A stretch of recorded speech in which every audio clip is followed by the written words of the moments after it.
Un millionnaire riche et puissant subit un grave accident. Désespéré, il engage une mendiante pour le laver. Sale et rejetée, elle accepte sans imaginer ce qu'elle verra. Mais en le touchant, quelque chose de grand la laisse sous le choc. Les lustres en cristal projetaient leur lumière dorée à travers le grand salon de l'hôtel Excelsior, où l'élite parisienne se rassemblait pour une autre soirée de sourires calculés et de poignées de main stratégiques. Alexandre Morin se tenait au centre de tout cela, son smoking sur mesure Tom Ford lui allant comme une armure, mais se sentant plus étouffant que jamais. En tant que PDG de Morin Entreprises, il s'était habitué à être le point focal de tels rassemblements. Mais ce soir, quelque chose semblait différent. Sa fiancée, Victoire Chasset, travaillait la salle sans effort, sa robe de créateur émeraude captant la lumière à chaque mouvement gracieux. Elle était le match parfait pour lui, du moins sur le papier, brillante, ambitieuse, et aussi dévouée au maintien des apparences qu'il l'avait été pendant la dernière décennie. Pourtant, alors qu'il la regardait charmer un groupe d'investisseurs potentiels, Alexandre ne pouvait pas se débarrasser du vide qui grandissait en lui depuis des mois. Un autre trimestre réussi, hein, Morin? Charles Dubois, l'un des membres de son conseil d'administration, lui tapa sur l'épaule. Les chiffres de la nouvelle division technologique sont astronomiques. Vous construisez vraiment tout un empire ici. Alexandre hocha la tête, offrant le sourire attendu. En effet, la réponse du marché a dépassé nos projections. Les mots semblaient répétés, vides, comme tout le reste dans sa vie ces derniers temps. Il s'excusa et se dirigea vers le balcon. L'air frais parisien frappa son visage, lui apportant un soulagement momentané de l'atmosphère étouffante à l'intérieur. En bas, les lumières de la ville scintillaient comme des étoiles tombées sur terre, lui rappelant des temps plus simples quand il regardait les vraies étoiles depuis le jardin de la maison de son enfance. « Te voilà, chérie. » La voix de Victoire coupa à travers sa rêverie. « Les Perrins demandent après toi. Ils envisagent d'augmenter leur investissement dans la nouvelle division. » Elle étudia son visage, sa main parfaitement manucurée montant pour ajuster son nœud papillon. « Tout va bien? Tu sembles distant ce soir. »« Je vais bien, » répondit-il automatiquement, bien que les mots aient un goût amer sur sa langue. « J'avais juste besoin d'air. » Les yeux de Victoire se rétrécirent légèrement. « Eh bien, reprends-toi. C'est une soirée importante pour nous. L'annonce de la fusion. C'est tout ce à quoi tu penses. » Les mots s'échappèrent avant qu'il ne puisse les arrêter, portant plus de poids qu'il n'en avait l'intention. « La prochaine affaire, la prochaine ascension sociale, la prochaine... » Pardon, Victoire recula, ses yeux verts lançant des éclairs. « Dois-je te rappeler que ton succès est construit exactement sur ce genre de soirée? Ces connexions... C'est qui nous sommes, Alexandre? Est-ce le cas ?» Il se tourna pour lui faire face complètement. « Parfois, je me demande si nous ne jouons pas simplement des rôles dans une représentation élaborée. Quand avons-nous fait quelque chose de réel pour la dernière fois, Victoire? Quelque chose qui signifiait vraiment quelque chose? » « Oh, pas encore ça. » Elle roula des yeux, un geste qui semblait souligner la distance croissante entre eux. « Tu es dans cette humeur bizarre depuis des semaines maintenant. Si tu as une autre crise existentielle, pourrais-tu, s'il te plaît, la programmer? Pour un moment, où nous ne sommes pas sur le point d'annoncer la plus grande fusion de l'histoire de l'entreprise ?» Alexandre sentit quelque chose se briser en lui. La façade soigneusement construite qu'il avait maintenue pendant des années commença à se fissurer. « Une humeur bizarre? C'est comme ça que tu appelles le fait de se demander si tout cela a un sens réel ?» L'expression de Victoire se durcit. « Un sens? Regarde autour de toi, Alexandre. Nous avons construit quelque chose d'extraordinaire. Nous sommes respectés, influents, réussis. Quel sens de plus pourrais-tu vouloir ?» Il la regarda vraiment. Et pour la première fois vit la peur derrière son masque parfait. Peur de la vulnérabilité, de perdre le contrôle, d'être quoi que ce soit de moins que le couple puissant qu'il s'était façonné à être. Mais il vit aussi autre chose, un reflet de son propre vide, magnifié et reflété à travers ses yeux ambitieux. « J'ai besoin de sortir d'ici, » dit-il doucement, se détournant d'elle. « Je ne peux pas respirer dans cet endroit. »« Alexandre » siffla Victoire, saisissant son bras. « N'ose même pas faire une scène.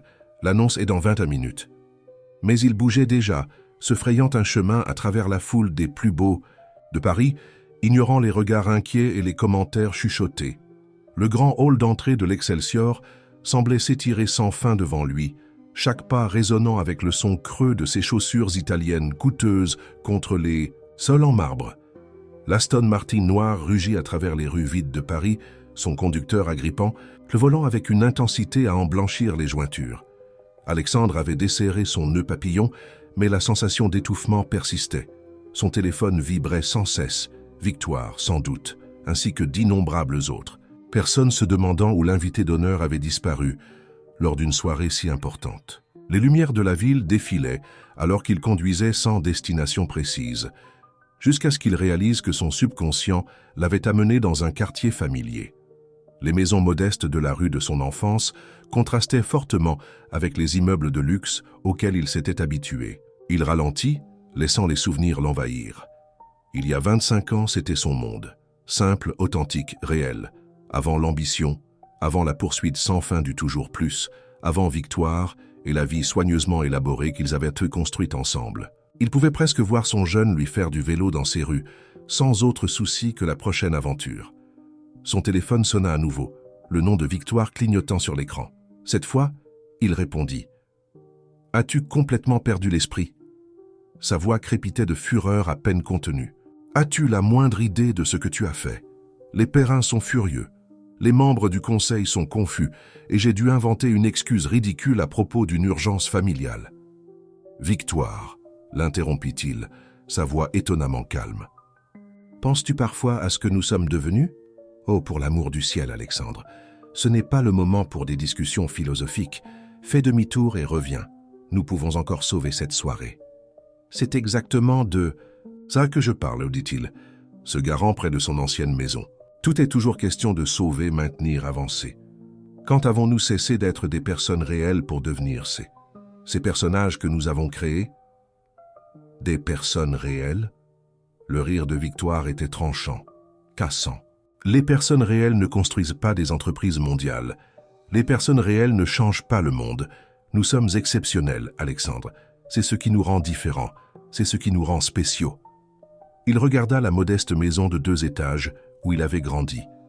La lumière du porche était allumée, projetant une lueur chaleureuse qui semblait se moquer de la perfection froide et stérile de son penthouse actuel. Mais à quel prix, Victoire? Qu'avons-nous abandonné pour devenir exceptionnels? Je n'arrive pas à croire que nous ayons cette conversation maintenant, dit-elle, prenant ce ton contrôlé qu'elle utilisait pour s'adresser aux membres difficiles du conseil. Écoute, visiblement tu traverses quelque chose. Nous pourrons en discuter plus tard avec ton thérapeute si nécessaire. Mais maintenant tu dois revenir. L'annonce de la fusion. J'entre, la coupa-t-il, les yeux fixés sur sa maison d'enfance. Tu entres? Tu entres où? Alexandre, de quoi parles-tu? Ma vieille maison, j'ai besoin de me souvenir de quelque chose d'important. Ta vieille, la voix de Victoire monta d'une octave. As-tu bu? C'est absolument inapproprié. Pense à ce que tu fais. Pense à notre réputation. Mais Alexandre avait déjà terminé l'appel. Il resta assis dans sa voiture pendant un long moment, fixant la maison. Les propriétaires actuels l'avaient peinte d'une couleur différente, mais l'ossature était la même. L'arbre qu'il grimpait autrefois se dressait toujours dans le jardin avant, ses branches s'étirant vers un ciel qu'il trouvait autrefois infini de possibilités. Son téléphone recommença à sonner, mais il le mit en silencieux, sortant de la voiture. L'air frais de la nuit portait l'odeur du pavé lavé par la pluie et du jasmin en fleurs, si différent du parfum artificiel de la salle de bal qu'il avait fui. Chaque pas sur le chemin de béton fissuré semblait le faire marcher à reculons dans le temps.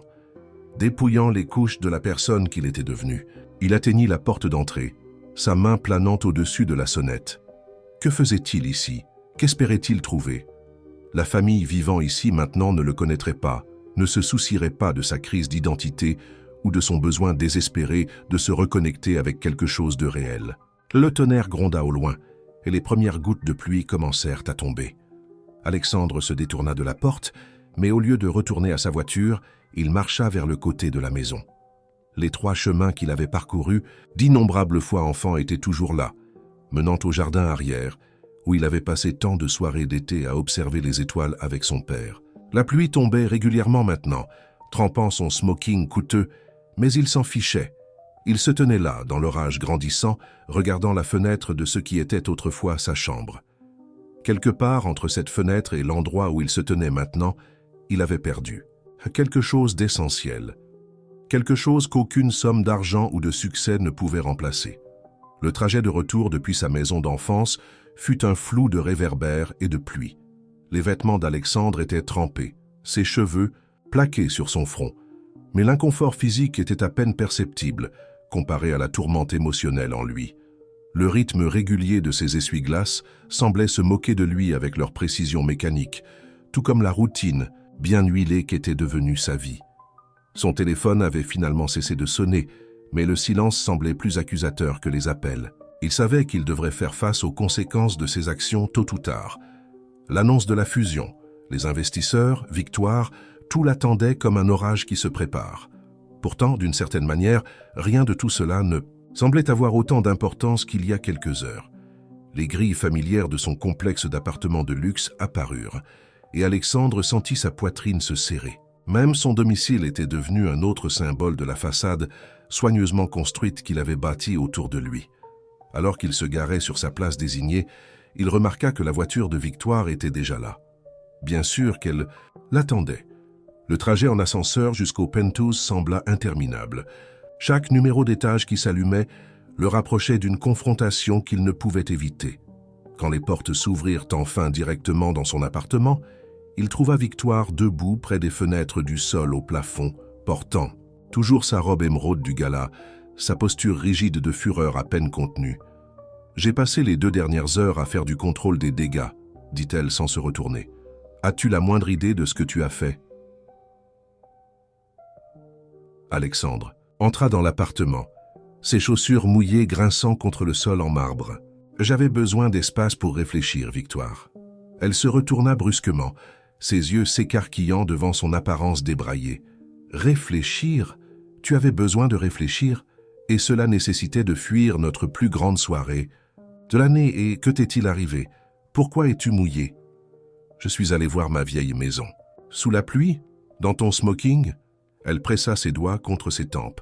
« Je ne te reconnais même plus, Alexandre. D'abord les sautes d'humeur, puis les discussions philosophiques sur le sens, et maintenant ça? Te rends-tu compte? Que le Conseil remet en question ta stabilité. Les Perrins ont déjà appelé leurs avocats à propos de la fusion. Qu'ils la remettent en question, dit Alexandre, se surprenant lui-même par le calme dans sa voix. Peut-être qu'il est temps que quelqu'un remette tout en question. Victoire s'avança vers lui, ses talons claquant contre le sol comme des points d'exclamation en colère. Ce n'est pas un film, Alexandre. Tu ne peux pas simplement avoir une crise de la quarantaine et t'attendre à ce que le monde attende. Pendant que tu te trouves, nous avons des responsabilités, des obligations. Les gens comptent sur nous. Est-ce le cas? Il rencontra son regard. Ou compte-t-il sur la version de nous que nous avons créée? Le couple parfait et puissant, toujours en contrôle, toujours visant plus haut. Arrête. La voix de Victoire se brisa légèrement. Arrête avec ces absurdités existentielles. Ce n'est pas toi. L'Alexandre que je connais est ambitieux, concentré, déterminé. Peut-être que c'est ça le problème, dit-il doucement. Peut-être que cet Alexandre était tout autant une construction que tout le reste dans nos vies. L'expression de Victoire changea, la peur vacillant derrière sa colère. Que dis-tu? Je dis que je ne peux plus faire ça. Rien de tout ça. La performance constante, l'ascension sans fin, l'image parfaite que nous avons créée. Ça m'étouffe. Victoire, et je pense que ça t'étouffe aussi, même si tu ne veux pas l'admettre. Elle recula comme s'il l'avait frappée. N'ose pas présumer savoir ce que je ressens. Je suis exactement qui je veux être. Contrairement à toi, je n'ai pas besoin de retourner dans une maison d'enfance sous la pluie pour savoir qui je suis. Vraiment? Alexandre se rapprocha, voyant au-delà de son maquillage parfait la vulnérabilité en dessous. Quand as-tu fait quelque chose pour la dernière fois simplement parce que ça te rendait heureuse, pas parce que ça faisait avancer ta carrière ou améliorer notre statut social, mais simplement parce que ça t'apportait de la joie? La lèvre inférieure de Victoire trembla un moment avant qu'elle ne se reprenne, redressant sa colonne vertébrale. Le bonheur est un luxe pour les gens qui ne veulent pas atteindre la grandeur. Nous sommes au-delà de ça, Alexandre. Nous avons construit quelque chose d'extraordinaire ici. Nous avons construit une prison, corrigea-t-il doucement. Une belle prison dorée qui tue lentement nos âmes. Et que proposes-tu? Que nous fassions? Sa voix dégoulinait de sarcasme. Abandonner tout ce pour quoi nous avons travaillé. Déménager dans ton ancien quartier? Recommencer à zéro? Pas à zéro, dit-il. Peut-être avec quelque chose de réel pour une fois. Le rire de Victoire était creux. Tu as perdu l'esprit. Le conseil avait raison, tu as une sorte de dépression nerveuse. Nous devons obtenir de l'aide, garder ça discret jusqu'à... Je pars, interrompit Alexandre, les mots sortant avant même qu'il n'ait pleinement formé la pensée. Le silence qui suivit était assourdissant. Victoire le fixa, son masque parfait se fissurant enfin pour révéler un choc authentique. Quoi? J'ai besoin de sortir d'ici, de m'éclaircir les idées, de découvrir qui je suis sans tout ça. Il fit un geste englobant l'appartement luxueux autour d'eux. Victoire le regarda incrédule. Tu ne peux pas être sérieux. Où irais-tu? Que ferais-tu? Je ne sais pas, admit Alexandre, mais je sais que je ne peux plus continuer comme ça. C'est ridicule, dit Victoire, sa voix montant. Tu as des responsabilités, Alexandre, des gens qui comptent sur toi. Tu ne peux pas simplement tout abandonner sur un coup de tête. Ce n'est pas un coup de tête, répondit-il doucement. C'est quelque chose qui se construit depuis longtemps. Je suis désolé, Victoire, mais je dois le faire. Il se dirigea vers leur chambre, sortant une valise. Victoire le suivit, son visage un mélange de colère et d'incrédulité. Si tu franchisses cette porte, Alexandre, tu ne quittes pas seulement moi. Tu quittes tout ce que nous avons construit. Ne t'attends pas à retrouver tout cela quand, quoi que ce soit, sera passé. Alexandre s'arrêta, la regardant. Pour un instant, il vit au-delà du masque de perfection, voyant la femme qu'il avait autrefois aimée. Mais ce moment passa rapidement. « Je sais », dit-il simplement. Il ferma sa valise, prit son portefeuille et ses clés et se dirigea vers la porte. Victoire le regarda partir, son corps rigide de choc et de colère. Alors que la porte se fermait derrière lui, elle s'effondra sur le canapé, ses épaules secouées de sanglots silencieux. Alexandre descendit en ascenseur, chaque étage l'éloignant de la vie qu'il avait connue. Quand il atteignit le garage, il hésita un moment avant de monter dans son Aston Martin. Cette voiture représentait tout ce qu'il essayait de fuir, mais pour l'instant, c'était son seul moyen de s'échapper. La pluie s'était intensifiée, tambourinant contre les vitres, alors qu'il conduisait à travers les rues sombres de Paris. Sa conversation avec Victoire se rejouait dans son esprit, chaque mot coupant plus profondément que le précédent. Il n'avait pas prévu de partir, mais une fois les mots sortis, il savait qu'ils étaient justes. Le poids étouffant qui pesait sur sa poitrine depuis des mois semblait s'alléger légèrement à chaque kilomètre qu'il mettait entre lui et sa vie soigneusement construite. Son téléphone vibra à nouveau. Cette fois, c'était Charles Dubois, probablement en train d'essayer de limiter les dégâts pour la fusion. Alexandre l'éteignit complètement, ressentant une étrange sensation de libération dans cet acte simple. Pour la première fois depuis des années, il était vraiment injoignable. L'autoroute s'étendait devant lui, un ruban noir brillant de pluie. Il pensa à se diriger vers sa maison de campagne en Normandie, mais cela ressemblait à une autre cage dorée. Non, il avait besoin de quelque chose de différent, quelque chose de réel. Son esprit dériva vers sa maison d'enfance, vers la joie simple qu'il avait ressentie en se tenant dans ce jardin plus tôt. Sans prendre consciemment la décision, il se retrouva à prendre la sortie qui le ramènerait là-bas. Les rues résidentielles étaient vides à cette heure tardive, les maisons sombres à l'exception de quelques lumières de porche occasionnelles. Alors qu'il tournait dans son ancienne rue, les souvenirs affluèrent, les après-midi d'été, à jouer au basket, les matins d'hiver à attendre le bus scolaire, d'innombrables moments de vie authentiques, sans script. Perdu dans ses pensées, Alexandre faillit manquer de voir le gros camion qui grilla le panneau stop à l'intersection. Ses phares captèrent la calandre brillante du véhicule massif pendant une fraction de seconde avant que l'instinct ne prenne le dessus. Il donna un coup de volant brusque, essayant d'éviter la collision, mais les routes mouillées n'offraient aucune adhérence. Le temps sembla ralentir alors que sa voiture partait en tête à queue. Le monde devint un flou de mouvements et de son, le crissement des pneus sur le pavé mouillé, le craquement écœurant du métal, l'étrange sensation d'apesanteur alors que la voiture quittait le sol. Alexandre eut une fraction de seconde pour penser à l'ironie de trouver la clarté seulement pour tout perdre. Et puis, l'impact. La voiture roula, chaque révolution apportant de nouvelles vagues de chaos. Le verre se brisa autour d'eux. Les airbags se déployèrent avec une force explosive, et Alexandre se sentit projeté contre sa ceinture de sécurité avec une intensité violente. Quelque chose dans son dos hurla de protestation, puis tout devint noir. Quand la conscience revint, elle vint par fragments, la pluie tombant à travers le toit ouvrant brisé, le gémissement lointain des sirènes, le goût métallique du sang dans sa bouche. Il essaya de bouger mais se rendit compte qu'il ne pouvait pas sentir ses jambes. La panique monta dans sa gorge alors qu'il réalisait qu'il était piégé dans les restes tordus de sa voiture, qui avait d'une manière ou d'une autre fini sa course contre un arbre, le même arbre qu'il grimpait enfant. Des voix s'approchèrent, des faisceaux de lampes de poche perçant l'obscurité. « Monsieur, pouvez-vous m'entendre?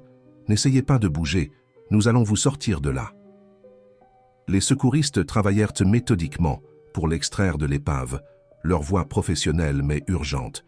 Alexandre dérivait dans et hors de la conscience, captant des fragments de leur conversation. Trauma spinal, possible lésion de la moelle épinière, besoin de stabiliser.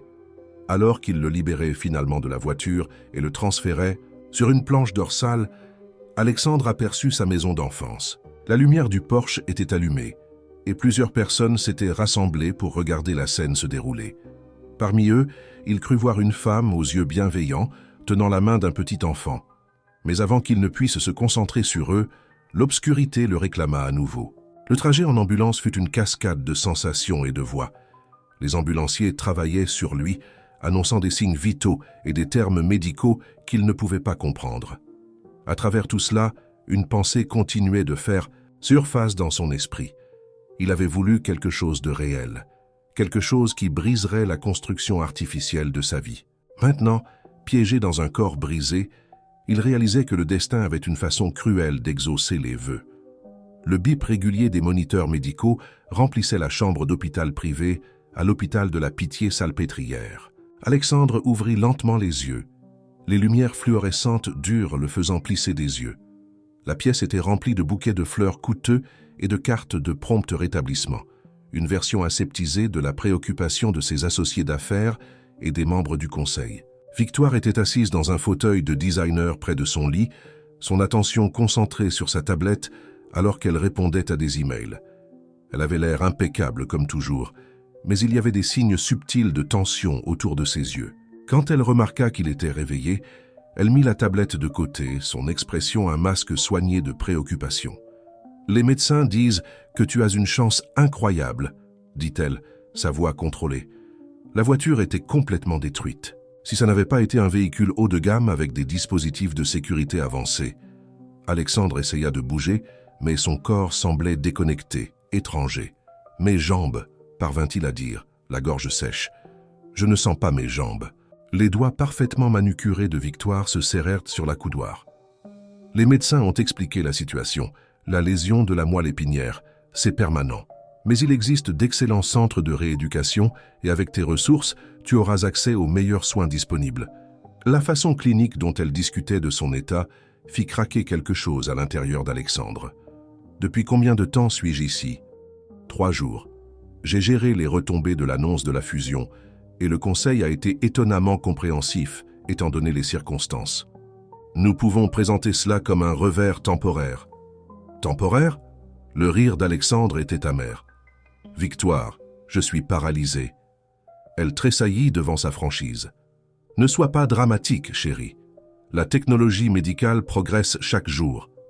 De plus, tu peux toujours diriger l'entreprise. De nombreux dirigeants travaillent à distance maintenant, et avec un soutien approprié.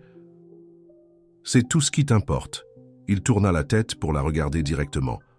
L'entreprise, le conseil. Notre image? Victoire se leva, lissant sa jupe de ses mains tremblantes. J'essaie de tout maintenir ensemble pendant que tu gères cette situation. Quelqu'un doit penser aux aspects pratiques. Avant qu'Alexandre ne puisse répondre, un coup à la porte les interrompit. Le docteur Saracen entra, sa présence apportant un sentiment bienvenu de compassion authentique dans la pièce. « Monsieur Morin, content de vous voir éveillé, » dit-elle, vérifiant ses signes vitaux. « Comment est le niveau de douleur ?»« Je ne sens rien en dessous de la taille, » dit-il platement. Le docteur Chen hocha la tête, son expression sympathique mais professionnelle. C'est attendu avec votre type de blessure. Nous allons bientôt commencer un programme de rééducation complet. Vous aurez besoin d'un soutien dédié pendant votre rétablissement et votre période d'adaptation. Victoire se redressa, prenant les choses en main. Je vais organiser le meilleur centre de soins privé. En fait, interrompit doucement le docteur Chen, la rééducation initiale serait plus efficace dans un environnement familial, avec un assistant de soins personnels qualifié. Quelqu'un qui peut aider avec les activités quotidiennes et les exercices de physiothérapie. Des soins à domicile. Le nez de Victoire se plissa légèrement. Vous voulez dire une infirmière vivant dans notre appartement? Un assistant de soins personnels, corrigea le docteur Chen. Quelqu'un formé aux soins des lésions de la moelle épinière. Je peux recommander plusieurs professionnels qualifiés. Alexandre observa l'inconfort croissant de Victoire. L'idée de quelqu'un perturbant leur vie parfaitement ordonnée la dérangeait clairement. Mais sous son dégoût évident, il capta autre chose, de la peur. Peur du désordre, de la réalité de ce que signifiait son état. « Je connais quelqu'un », continua le docteur Chen, sentant la tension. « Sophie Martinez, c'est l'une de nos assistantes.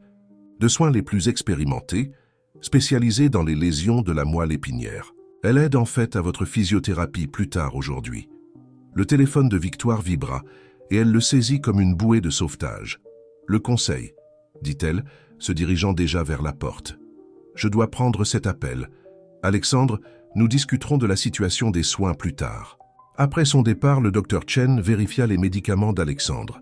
« Votre fiancée semble très concentrée sur vos affaires professionnelles. »« Elle est concentrée sur le maintien des apparences, » répondit Alexandre, se surprenant par son honnêteté. « Tout doit être parfait, contrôlé.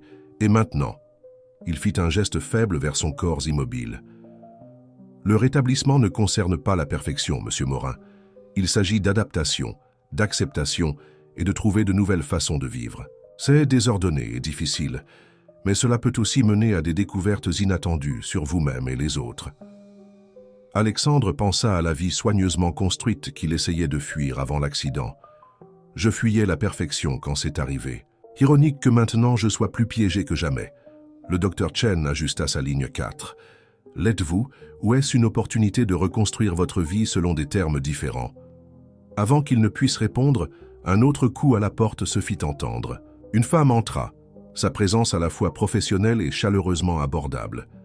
Elle portait une simple tenue d'infirmière, ses cheveux foncés attachés en queue de cheval pratique, et elle se tenait avec une confiance tranquille. « Monsieur Morin, je suis Sophie Martinez, votre physiothérapeute pour aujourd'hui. » Quelque chose dans sa manière directe et sans prétention attira l'attention d'Alexandre.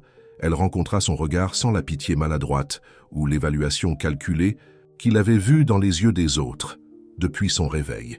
L'approche de Sophie Martinez en physiothérapie était différente de tout ce à quoi Alexandre s'était attendu. Là où Victoire et les autres tournaient autour de son état, Sophie l'abordait de front, sa manière à la fois professionnelle et rafraîchissamment honnête. « Aujourd'hui, nous allons commencer par quelques exercices de base, » expliqua-t-elle, se positionnant à côté de son lit. Rien de trop intense, mais il est important de maintenir le tonus musculaire de votre partie supérieure du corps et de prévenir les complications. Alexandre ressentit une vague de frustration. À quoi bon? Je ne peux même pas sentir la moitié de mon corps. Sophie rencontra son amertume avec une compréhension calme. Le but, Monsieur Morin, c'est que vous êtes toujours là. Votre corps a changé, mais vous n'avez pas tout perdu. Nous travaillons avec ce que nous avons, un jour à la fois. Alors qu'elle le guidait à travers une série de mouvements du haut du corps, Alexandre remarqua l'alliance simple à son doigt. « Votre mari doit être très compréhensif concernant vos horaires de travail, » dit-il, essayant de se distraire de l'effort des exercices. Une ombre passa sur le visage de Sophie. « Je suis veuve, en fait, mais j'ai quelque chose qui me fait avancer. Ma fille, Luna. Elle a 7 ans, et elle est la raison pour laquelle je fais tout ce que je fais. » La mention de sa fille éveilla quelque chose dans la mémoire d'Alexandre. L'enfant qu'il avait aperçu la nuit de l'accident. Avant qu'il ne puisse poser de questions à ce sujet, Victoire revint, ses talons claquant fermement contre le sol de l'hôpital. « La réunion du conseil s'est bien passée, » annonça-t-elle, puis fit une pause, prenant conscience de la scène devant elle. « Oh, je ne savais pas que tu étais en thérapie. Je peux revenir. Restez. S'il vous plaît, » dit Sophie professionnellement. C'est en fait utile pour les membres de la famille de comprendre le processus de rééducation. Victoire se percha inconfortablement sur une chaise, son attention partagée entre son téléphone et la séance de thérapie. Alexandre pouvait voir ses grimaces subtiles chaque fois que Sophie l'aidait avec un mouvement ou ajustait sa position. Monsieur Morin aura besoin d'un soutien constant pendant sa récupération, expliqua Sophie, s'adressant aux deux. Des exercices quotidiens, de l'aide pour les soins personnels, l'entraînement à la mobilité. Oui, le docteur Chen a mentionné quelque chose à propos de soins à domicile, interrompit Victoire, agitant la main avec dédain. Nous devrons rénover l'appartement, bien sûr, le rendre plus accessible. Elle prononça le mot comme s'il laissait un mauvais goût dans sa bouche. Sophie maintint son comportement professionnel. Les modifications pour l'accessibilité sont importantes, mais tout aussi crucial est d'avoir le bon système de soutien. Les aspects émotionnels de l'adaptation peuvent être aussi difficiles que les aspects physiques. Le téléphone de Victoire vibra à nouveau, et elle se leva. « Je suppose que vous pouvez gérer les détails techniques. J'ai une autre réunion, et ensuite je dois vérifier l'entrepreneur pour les modifications de l'appartement. » Après son départ, un lourd silence tomba sur la pièce. Sophie continua les exercices, ses mouvements doux mais intentionnels. « Vous savez, dit-elle finalement, il est normal que les relations soient stressées pendant cette période d'adaptation. Chacun fait face différemment. » « Victoire ne fait pas face, dit doucement Alexandre. Elle gère. Il y a une différence. » Sophie l'aida à se mettre dans une position plus confortable. « Et vous, comment faites-vous face, monsieur Morin ?» La question le prit au dépourvu. Tout le monde avait été tellement concentré sur son état physique, sur les arrangements et les modifications et les apparences. Personne n'avait simplement demandé comment il gérait tout cela. « Je ne sais pas, » admit-il. « Avant l'accident, je me sentais piégé dans une vie qui semblait parfaite de l'extérieur, mais se sentait vide à l'intérieur. Maintenant, il fit un geste vers ses jambes immobiles. Maintenant, je suis littéralement piégé dans mon propre corps. Peut-être, dit Sophie pensivement, mais parfois être forcé de s'arrêter peut nous aider à voir les choses plus clairement. Quand mon mari est décédé, j'ai pensé que mon monde s'était effondré. Mais prendre soin de Luna, devenir physiothérapeute, ça m'a donné un nouveau but. Parfois, les plus grands défis de la vie peuvent nous mener là où nous sommes, destinés à être. » Alors qu'elle parlait, les devoirs de Luna tombèrent de son sac, un dessin coloré de ce qui semblait être une chambre d'hôpital avec un bonhomme allumette dans un lit et un autre debout à côté. Alexandre aperçut le dessin avant que Sophie ne le range rapidement, mais quelque chose dans la perspective de l'enfant sur la guérison le toucha profondément. « Votre fille, dit-il lentement, était-elle là la nuit de mon accident ?» Sophie fit une pause, quelque chose vacillant dans ses yeux. « Nous vivons dans ce quartier, dit-elle prudemment. Nous avons entendu le crash depuis notre maison. Luna, elle a dit qu'elle voulait t'aider, mais je l'ai retenue. Je ne voulais pas qu'elle voie... » Elle s'interrompit, puis ajouta doucement. « J'ai demandé à être assignée à votre thérapie quand je vous ai reconnu. » La transition de l'hôpital à la maison ressemblait moins à un retour au foyer qu'à l'entrée dans une exposition soigneusement organisée. Victoire avait supervisé les modifications de l'appartement avec son attention habituelle aux détails esthétiques, des rampes élégantes déguisées en caractéristiques architecturales modernes, des équipements médicaux de pointe cachée, derrière des panneaux design et chaque potentiel élément disgracieux soigneusement dissimulé. Les entrepreneurs ont travaillé des heures supplémentaires pour que tout soit prêt, expliqua Victoire, guidant le fauteuil roulant d'Alexandre à travers l'espace transformé. L'équipe de design a réussi à maintenir l'esthétique de l'appartement tout en le rendant fonctionnel pour ton état. Alexandre remarqua comment elle évitait des mots comme « accessible » ou « handicapé », comme si le langage lui-même pouvait, d'une manière ou d'une autre, préserver l'illusion de leur ancienne vie. Le fauteuil roulant dans lequel il était assis était le modèle le plus cher disponible, son cadre en titane peint sur mesure pour correspondre à leur décor. « Et ce sera la chambre de ton aide-soignante », continua Victoire, désignant ce qui était autrefois son bureau. L'espace avait été converti en une chambre modeste, mais bien aménagée, bien qu'elle semblât stérile, comme une chambre d'hôtel haut de gamme. Madame Martinez commencera la semaine prochaine. L'agence m'a assuré qu'elle est leur candidate la plus qualifiée. Sophie, corrigea Alexandre. Son nom est Sophie. Les lèvres de Victoire se serrèrent légèrement. Oui, eh bien, j'ai arrangé pour que sa fille reste avec des parents pendant ses semaines de travail. Nous ne pouvons évidemment pas avoir un enfant qui court dans l'appartement. Ce n'était pas dans l'arrangement, dit Alexandre, sentant une vague de colère monter. La fille de Sophie fait partie du package. Nous en avons discuté. Sois raisonnable, Alexandre. C'est notre maison, pas une garderie. De plus, la fille ne serait qu'une distraction pour ta récupération. Avant qu'il ne puisse argumenter davantage, les portes de l'ascenseur s'ouvrirent et Sophie elle-même entra dans l'appartement, portant un petit sac de voyage. Derrière elle, partiellement cachée, se trouvait Luna, tenant un sac à dos coloré et regardant autour d'elle avec un émerveillement aux yeux écarquillés. « J'espère que nous ne sommes pas trop en avance », dit Sophie, son comportement professionnel légèrement adouci par la présence de Luna. Les yeux de la petite fille se posèrent sur Alexandre, et au lieu de la peur ou de la pitié auxquelles il s'était habitué, il n'y avait qu'un intérêt curieux. « Vous avez de grandes fenêtres », annonça Luna, sortant de derrière sa mère. « Vous pouvez probablement voir le monde entier d'ici. »« Luna », réprimanda doucement Sophie, mais Alexandre se surprit à sourire pour la première fois depuis son retour à la maison. « Voudrais-tu voir la vue » demanda-t-il, se surprenant autant que Victoire, qui se tenait rigide avec une désapprobation à peine dissimulée. Luna hocha la tête avec enthousiasme, s'approchant de son fauteuil roulant sans hésitation. Alexandre guida son fauteuil vers les fenêtres du sol au plafond et Luna suivit, sa petite main venant naturellement se poser sur la coudoir. « Regarde, maman !» s'exclama-t-elle. « On peut voir la tour Eiffel, et il y a un parc là-bas. Est-ce qu'ils ont des balançoires ?» Victoire s'éclaircit la gorge. « Peut-être devrions-nous discuter d'abord de l'emploi du temps et des exigences. Sophie, si vous voulez bien me suivre dans mon bureau. »« En fait, interrompit Alexandre, j'aimerais faire partie de cette discussion. » Il se tourna vers Luna. « Ça te dérangerait d'explorer ta nouvelle chambre pendant quelques minutes? C'est juste au bout de ce couloir. » Luna regarda sa mère pour avoir la permission, et au hochement de tête de Sophie, elle sautilla vers le bureau converti, son sac à dos rebondissant à chaque pas. « Maintenant, dit Alexandre, rencontrant fermement le regard de Victoire, soyons clairs sur quelque chose. Ceci va être la maison de Sophie et Luna aussi, au moins à temps partiel.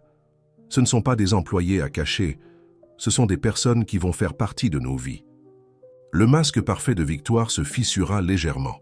« Faire partie de nos vies ? Alexandre, ce sont des prestataires de soins de santé, pas de la famille. Ce n'est pas un film réconfortant où tout le monde devient meilleur ami. Il s'agit de ta récupération et du maintien de notre position dans la société. Non, dit-il doucement mais fermement. Il s'agit d'apprendre à vivre à nouveau. Et si tu ne peux pas comprendre ça, peut-être que tu dois reconsidérer ta propre position dans cette situation. » Sophie se tenait tranquillement, son expression neutre mais ses yeux observateurs.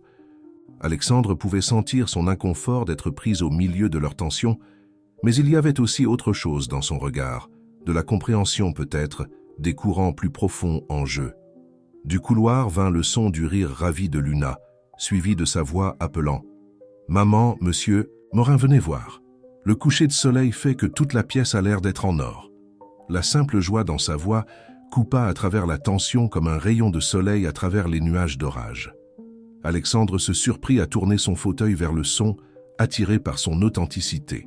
Il croisa le regard de Sophie et vit sa propre réaction reflétée là. Une reconnaissance que parfois la sagesse la plus profonde vient des sources les plus inattendues. La première semaine de soins à domicile établit un rythme à la fois stimulant et étonnamment éclairant. L'expertise professionnelle de Sophie était évidente dans chaque interaction, mais c'était sa force tranquille et son empathie authentique qui faisaient vraiment la différence. Elle abordait chaque tâche avec une grâce naturelle qui aidait Alexandre à maintenir sa dignité à travers les moments les plus difficiles. Luna, contrairement aux prédictions de Victoire, s'avéra être non pas une distraction, mais une bouffée d'air frais dans l'atmosphère stérile de l'appartement. Elle avait une capacité étonnante à poser des questions qui coupaient à travers les prétentions, sa perspective d'enfant offrant de la clarté là où les adultes ne voyaient que des complications. « Pourquoi avez-vous tant d'assiettes chics si vous ne les utilisez jamais ?» demanda-t-elle un soir, regardant dans une vitrine remplie de porcelaine coûteuse. Victoire, qui était passée pour discuter d'affaires, se hérissa à la question. « Ce sont des pièces de collection, ma chère. Elles ne sont pas destinées à être utilisées. Mais c'est triste, déclara Luna. Les jolies choses devraient rendre les gens heureux, pas juste rester derrière du verre. » Alexandre surprit Sophie, essayant de cacher un sourire alors qu'elle préparait ses médicaments du soir. L'observation de la fillette avait touché une corde sensible. Combien de sa vie avait-il passé à collectionner des choses qui n'étaient jamais vraiment appréciées? Les séances de physiothérapie étaient épuisantes, mais Sophie ne le laissait jamais abandonner. Elle avait une façon de le pousser juste assez, sachant exactement quand encourager et quand reculer. Victoire assistait rarement à ces séances maintenant, prétextant des engagements professionnels, mais Alexandre soupçonnait qu'elle ne supportait simplement pas de le voir lutter. Un après-midi particulièrement difficile, après une séance, qu'il avait laissé épuisé et frustré, Luna apparut à ses côtés avec un dessin qu'elle avait fait pendant son temps de devoir. « C'est vous, » expliqua-t-elle, tenant le papier. « Vous voyez, vous êtes debout, mais ce n'est pas grave si vous ne pouvez pas le faire maintenant, parce que vous êtes toujours vous à l'intérieur. » Alexandre étudia l'œuvre enfantine, un bonhomme allumette avec un grand sourire, entouré de ce qui semblait être des rayons de soleil. La simple acceptation dans son interprétation de lui amena des larmes inattendues à ses yeux. « Luna » appela Sophie depuis la cuisine. « Rappelle-toi ce dont nous avons discuté à propos de donner de l'espace aux gens après la thérapie. »« C'est bon », dit rapidement Alexandre. « En fait, j'aimerais en savoir plus sur ce dessin. Parle-moi de ces rayons de soleil, Luna. » Alors que la petite fille se lançait dans une explication élaborée de ses choix artistiques, Alexandre surprit Sophie qui les observait, son expression douce. Il y avait quelque chose dans ses yeux, un mélange de fierté pour sa fille, et quelque chose d'autre qu'il ne pouvait pas tout à fait identifier. Plus tard ce soir-là, après que Luna soit allée au lit, Sophie rejoignit Alexandre près des fenêtres. Les lumières de la ville scintillaient en dessous, une vue qu'il avait autrefois utilisée pour impressionner ses associés d'affaires, mais qu'il se trouvait maintenant à apprécier d'une manière différente. « Elle parle de vous. »« À l'école, » dit doucement Sophie. « Son professeur m'a dit que Luna vous avait décrit comme quelqu'un qui apprend à être courageux d'une nouvelle façon. » Alexandre sentit quelque chose se tordre dans sa poitrine. « Votre fille voit les choses différemment de la plupart des gens. »« Elle voit les choses clairement, » corrigea Sophie. « Les enfants le font souvent. Ils n'ont pas encore appris à superposer la réalité avec des attentes et des prétentions. » Contrairement à certaines personnes, dit Alexandre, pensant aux visites de plus en plus rares de Victoire et à ses tentatives constantes de maintenir leur ancienne façade. Sophie resta silencieuse un moment, puis dit « Vous savez, après le décès de mon mari, j'ai essayé de tout garder parfait pour Luna. Je pensais que si je pouvais juste maintenir l'apparence de normalité, elle ne souffrirait pas autant. Mais c'est elle qui m'a appris qu'il est normal que les choses soient différentes, qu'elles soient imparfaites. »« Comment avez-vous fait ?» demanda Alexandre. « Comment avez-vous reconstruit votre vie ?»« Un jour à la fois, » répondit Sophie, et en apprenant à accepter de l'aide, même quand elle venait de sources inattendues. Elle fit une pause, puis ajouta « Luna m'a parlé de la nuit de votre accident. Elle a eu des cauchemars à ce sujet au début, mais ensuite, elle a commencé à faire des dessins de vous en train de vous rétablir. Elle croit en la guérison, pas seulement le genre physique. » Alexandre se tourna pour la regarder, frappé par les couches de connexion qu'il ne savait pas exister entre eux. « Vous étiez là cette nuit-là, n'est-ce pas? Vous avez fait plus que simplement entendre le crash. » Sophie rencontra son regard, quelque chose de vulnérable vacillant dans ses yeux. « J'étais celle qui a appelé l'ambulance. Je suis restée avec vous jusqu'à leur arrivée, vous parlant même si vous étiez inconscient. » Luna regardait depuis le porche, et plus tard elle a dit quelque chose que je n'oublierai jamais. Maman, ses yeux avaient l'air perdus avant l'accident, mais maintenant peut-être que nous pouvons l'aider à retrouver son chemin vers la maison. La réunion du conseil d'administration se tenait dans l'appartement d'Alexandre. une concession à son état que Victoire avait organisée avec son efficacité habituelle. Le salon avait été transformé en salle de conférence improvisée, équipée de matériel de vidéoconférence et de rafraîchissement traiteur. Alexandre était assis en bout de table dans son fauteuil roulant, conscient de la façon prudente dont les membres du conseil évitaient de le regarder directement. Les chiffres trimestriels sont solides, disait Charles Dubois, mais il y a des inquiétudes quant à la stabilité du leadership à long terme. Les actionnaires ont besoin d'être rassurés, Alexandre. Victoire s'avança parfaitement soignée dans son tailleur de designer. Nous avons préparé une déclaration abordant ses préoccupations. Alexandre continuera à superviser les opérations, à distance tout en terminant sa rééducation. La direction et la vision de l'entreprise restent inchangées. En fait, interrompit Alexandre, elles ne le sont pas. Un lourd silence tomba sur la pièce. Le sourire de Victoire se figea, ses doigts se resserrant autour de sa tablette. J'ai beaucoup réfléchi, poursuivit Alexandre, à propos de l'entreprise, de nos priorités, de ce qui compte vraiment. Je pense que nous devons rediriger une partie de nos ressources vers des initiatives de responsabilité sociale, en commençant par des programmes d'accessibilité aux soins de santé. L'accessibilité aux soins de santé ? L'un des membres du conseil fronça les sourcils. Ce n'est pas exactement notre modèle d'affaires principal. Peut-être que ça devrait l'être, répondit Alexandre. Nous avons les ressources et la technologie pour faire une réelle différence dans la vie des gens. Pas seulement pour le profit, mais pour un réel bénéfice humain. Victoire intervint avec fluidité. Ce qu'Alexandre veut dire, c'est que nous pourrions explorer quelques initiatives caritatives dans le cadre de notre stratégie de relations publiques. Non, la coupa fermement Alexandre. Ce n'est pas du tout ce que je veux dire. Je parle de changements fondamentaux dans notre façon de fonctionner. Pas juste de charité superficielle pour une bonne publicité. Depuis le couloir vint le son du rire de Luna, suivi du doux « chut » de Sophie. Les membres du conseil s'agitèrent inconfortablement, l'intrusion de la vraie vie dans leur bulle d'entreprise les déstabilisant clairement. « Peut-être devrions-nous faire une pause ?» suggéra Victoire d'une voix tendue. « Alexandre, puis-je te parler en privé ?»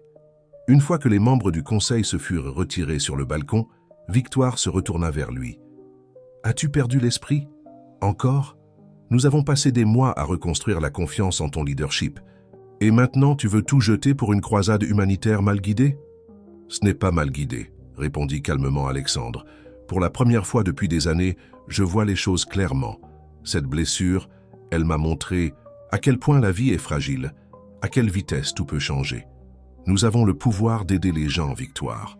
De vraies personnes, pas seulement des actionnaires. »« Oh, je t'en prie, » se moqua Victoire. « Ne me dis pas que c'est à propos de ta petite famille improvisée là-bas. » Elle fit un geste vers le couloir où les voix de Sophie et Luna pouvaient encore être entendues. « Ce sont des employés, Alexandre, de l'aide rémunérée, rien de plus. »« Ce sont des êtres humains, » dit doucement Alexandre. « Quelque chose que tu sembles avoir oublié, comment reconnaître ?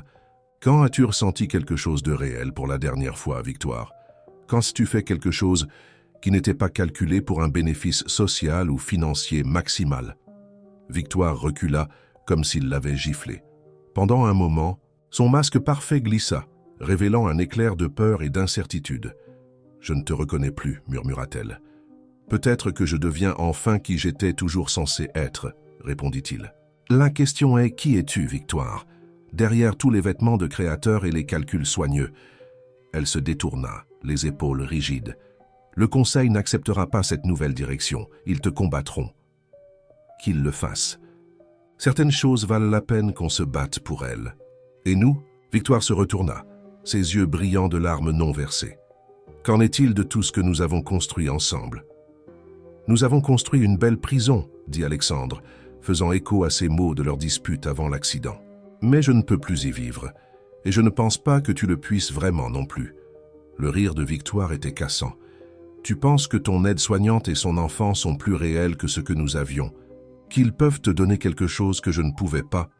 Ils l'ont déjà fait, » dit doucement Alexandre. « Ils m'ont montré à quoi ressemble une véritable connexion, ce que signifie être valorisé pour qui vous êtes, pas pour ce que vous pouvez fournir ou représenter. » « Je vois. » Victoire se redressa, son masque se remettant en place.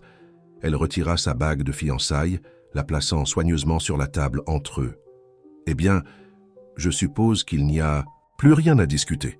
Je ferai en sorte que mon avocat contacte le tien pour dissoudre nos partenariats personnels et professionnels. » Alors qu'elle se dirigeait vers la porte, elle fit une pause. « J'espère que cette nouvelle vie authentique que tu choisis t'apportera ce que tu recherches, Alexandre. Vraiment. Mais ne t'attends pas à ce que je reste sur la touche pendant que tu démantèles tout ce pour quoi nous avons travaillé. » Après son départ, Alexandre resta assis en silence, regardant la bague sur la table. Il s'attendait à ressentir de la perte ou du regret, mais à la place, il ressentait autre chose, du soulagement et un sentiment croissant de possibilité. La nouvelle de la rupture d'Alexandre avec Victoire et de ses changements proposés à la direction de l'entreprise se répandit rapidement dans le milieu des affaires parisiens. La presse s'en donna à cœur joie avec des spéculations sur son état mental et sa stabilité. Mais pour la première fois de sa vie, Alexandre se trouvait complètement indifférent à l'opinion publique. Au lieu de cela, il se concentra sur sa rééducation avec une détermination renouvelée. Sophie remarqua le changement en lui, la façon dont il abordait chaque séance de thérapie avec un nouvel objectif. Même les jours les plus difficiles, quand son corps refusait de coopérer et que la frustration menaçait de le submerger, il maintenait une résolution tranquille. « Vous êtes différent ces derniers temps », observa Sophie un après-midi alors qu'elle l'aidait avec ses exercices. « Plus concentré, mais aussi plus en paix d'une certaine manière. J'ai finalement arrêté d'essayer d'être ce que tout le monde attendait de moi, » répondit Alexandre, se concentrant sur le mouvement qu'elle guidait. « C'est épuisant de maintenir une image tout le temps. »« Je comprends, » dit Sophie avec un petit sourire. « Après le décès de Pierre, mon mari, tout le monde avait des attentes sur la façon dont je devais faire mon deuil, comment je devais aller de l'avant. Il m'a fallu beaucoup de temps pour réaliser que je pouvais le faire à ma manière. » Luna fit irruption dans la pièce, agitant un papier avec excitation. « Monsieur Morin, regardez ce que j'ai fait en cours d'art aujourd'hui. » Le dessin montrait 3 personnages, un dans un fauteuil roulant, une grande figure et une petite, tous se tenant la main. Au-dessus d'eux, écrit en écriture enfantine, on pouvait lire « Ma nouvelle famille ». Le visage de Sophie rougit. « Luna, chérie, rappelle-toi ce dont nous avons parlé? Monsieur Morin est notre employeur, pas... » « C'est magnifique, » interrompit Alexandre, la voix chargée d'émotion. « Ça te dérangerait si je le gardais, Luna? Je sais exactement où l'accrocher. » Luna rayonna puis sembla pensive. « Je peux vous poser une question, monsieur Morin? »« Bien sûr. »« Pourquoi vivez-vous encore ici dans le ciel? Vous ne manquez pas d'être plus près du sol, où vous pouvez voir les fleurs et entendre les oiseaux ?» Sa question frappa Alexandre avec une force inattendue, qu'il regarda autour de son appartement luxueux, le voyant avec de nouveaux yeux. Malgré les modifications coûteuses et le décor parfait, il ressemblait toujours plus à un musée qu'à une maison. « Tu sais quoi, Luna? Je pense que tu es peut-être sur quelque chose. » Plus tard dans la soirée, après que Luna soit allée au lit, Alexandre trouva Sophie en train d'organiser ses médicaments pour le lendemain. « Pouvons-nous parler ?» Elle leva les yeux, quelque chose dans son ton la faisant prêter attention. « Bien sûr, tout va bien. La question de Luna aujourd'hui, ça m'a fait réfléchir. Cet endroit, aussi pratique soit-il, n'est pas vraiment propice à la guérison. Pas le genre de guérison dont j'ai besoin, en tout cas. » Sophie posa l'organisateur de pilules. « Que voulez-vous dire? » « Je veux dire que c'est peut-être le moment pour un changement, un vrai. J'ai regardé des maisons dans votre quartier, en fait. Il y en a une à quelques portes de là où j'ai grandi, avec un jardin et beaucoup d'espace pour des modifications. Elle aurait besoin de travaux, mais... » « Alexandre, » interrompit doucement Sophie. « Êtes-vous sûr de cela? Ce quartier est très différent de ce à quoi vous êtes habitué. C'est exactement pour ça que je veux le faire. » Et il hésita, puis continua. « J'espérais que vous et Luna envisageriez d'y emménager aussi. Pas en tant que mon aide-soignante et pas dans des quartiers séparés, mais comme... » Il fit un geste vers le dessin de Luna qu'il avait placé sur le comptoir. « Comme une famille. » Les yeux de Sophie s'élargirent. « Je ne sais pas quoi dire. »« Vous n'avez pas besoin de dire quoi que ce soit maintenant, » assura rapidement Alexandre. « Je sais que c'est beaucoup à considérer. Et je sais qu'il y a des complications, les limites professionnelles, votre travail à l'hôpital, l'école de Luna. Mais je n'ai jamais été plus certain de quoi que ce soit dans ma vie. Sophie resta silencieuse pendant un long moment, ses doigts traçant le bord du comptoir. Quand Pierre est décédé, dit-elle finalement, je me suis promis que je ne laisserais pas Luna s'attacher à quelqu'un d'autre. J'avais tellement peur qu'elle soit blessée à nouveau. Elle leva les yeux vers lui, ses yeux nageant dans les larmes. Mais elle vous aime déjà, et je... Et vous? Incita doucement Alexandre. Et je pense que je commence à comprendre pourquoi elle le fait. Sophie essuya ses yeux, riant légèrement. Vous savez, quand j'ai vu votre voiture s'écraser cette nuit-là, je n'aurais jamais imaginé que nous finirions ici. La vie a une drôle de façon de nous amener exactement là où nous devons être, dit Alexandre, même si le voyage n'est pas ce à quoi nous nous attendions. La modeste maison de 2 étages dans la rue des Érables était bien loin du penthouse luxueux d'Alexandre, mais alors qu'il regardait Luna courir après les papillons dans le jardin, il savait qu'il avait pris la bonne décision. Le déménagement avait été effectué il y a 2 semaines, et déjà l'endroit se sentait plus comme une maison que son appartement ne l'avait jamais été. Sophie avait pris un congé de l'hôpital pour aider à la transition, bien qu'elle maintienne son rôle de soignante principale. Les lignes entre le professionnel et le personnel devenaient de plus en plus floues, quelque chose qui à la fois l'excitait et la terrifiait. Les entrepreneurs ont dit que l'installation de l'ascenseur sera terminée la semaine prochaine, dit Sophie, apportant du thé glacé là où Alexandre était assis sur la terrasse arrière. La rampe en bois qu'ils avaient installée lui permettait un accès facile pour regarder les aventures de jardinage de Luna. Et les modifications de la salle de bain sont presque terminées. « Merci, dit-il, prenant le thé. Pas seulement pour ça, mais pour tout, pour avoir pris ce seau avec moi. » Sophie s'assit dans la chaise à côté de lui, son expression pensive. Luna est plus heureuse que je ne l'ai vue depuis des années. Elle adore aider avec le jardin, et sa nouvelle école est juste au coin de la rue. « Et vous ?» demanda doucement. « Alexandre, êtes-vous heureuse ?» Avant qu'elle ne puisse répondre, Luna vint en courant vers eux, tenant quelque chose dans ses mains en coupe. « Regardez ce que j'ai trouvé. C'est une vieille photo enterrée dans le jardin. » Elle tendit à Sophie une photographie couverte de boue dans un cadre usé. Sophie la nettoya avec sa chemise, puis se figea, son visage perdant toute couleur. « Sophie, qu'est-ce que c'est ?» demanda Alexandre, inquiet. Ses mains tremblaient légèrement alors qu'elle fixait l'image. « Ce n'est rien. Juste une vieille photo des anciens propriétaires, probablement. » Elle se leva rapidement, glissant la photo dans sa poche. « Luna, chérie, c'est l'heure de ton bain. Tu es couverte de terre. » Alexandre les regarda rentrer, un étrange sentiment s'installant dans son estomac. Il avait aperçu la photo. Elle montrait un camion, similaire à celui qui avait grillé le stop la nuit de son accident. Plus tard, cette nuit-là, après que Luna fut endormie, Alexandre trouva Sophie assise seule dans la cuisine, la photo sur la table devant elle. Dans le cadre propre, il pouvait maintenant clairement voir un pick-up rouge garé devant cette même maison et un homme debout à côté, un homme qui ressemblait étrangement à Pierre, le mari défunt de Sophie. « Ce camion, » dit doucement Alexandre, « c'est le même, n'est-ce pas, de la nuit de mon accident. » Les épaules de Sophie se tendirent, mais elle ne se retourna pas. « Alexandre, s'il vous plaît, vous saviez, n'est-ce pas? Tout ce temps, vous saviez quelque chose sur cette nuit. Que vous ne me disiez pas. » Quand elle lui fit enfin face, il y avait des larmes dans ses yeux. C'était le camion de Pierre. Son frère l'empruntait parfois après le décès de Pierre. Cette nuit-là, il avait bu. Il a grillé le « stop », mais il n'est pas resté pour aider. Il est juste parti. Alexandre sentit son monde basculer sur son axe. « Votre beau-frère était le conducteur ?» Sophie hocha la tête, les larmes coulant maintenant librement.